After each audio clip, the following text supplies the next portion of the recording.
Just kind of finishing the night, putting the kids to bed, and we had a phone call 10 o'clock from friends of ours that there was a fire behind our place.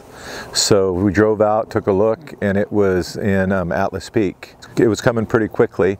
We came back, made a phone call. First dozer took an hour and 18 minutes to get here. When he arrived, everything was already burning. It was within 10 feet of my aunt's house. We've cut a bunch of fire breaks as we could within that hour time. We had fire hoses on the main buildings here.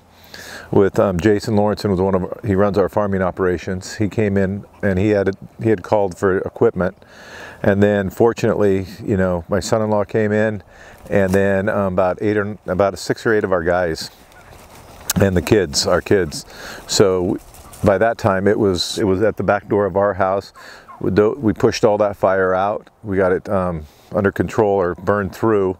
Then it started going for our outbuildings. So we have a big container area with all of our fertilizers and chemicals.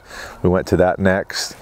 Jason and I went to that, and we left kind of spotted guys back on the ranch on different spots. And then the big fire push was on the other side of the ranch, where it came right by the winery. And then it was burning so quickly there that fuel tanks were wanting to blow up. They were getting hot.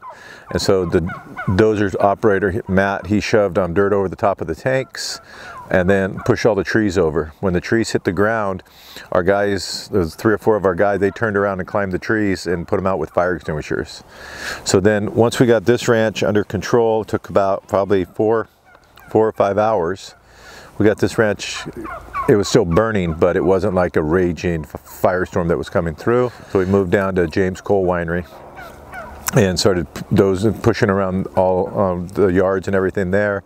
And then there was a couple houses there that we were able to save. My son-in-law and Jason went north and took care of 2 or 3 more houses up to the north of us. It was so quick, it was incredible. I mean, and the sound of it was, you always hear about, people talk about a freight train, and that's exactly what it sounded like.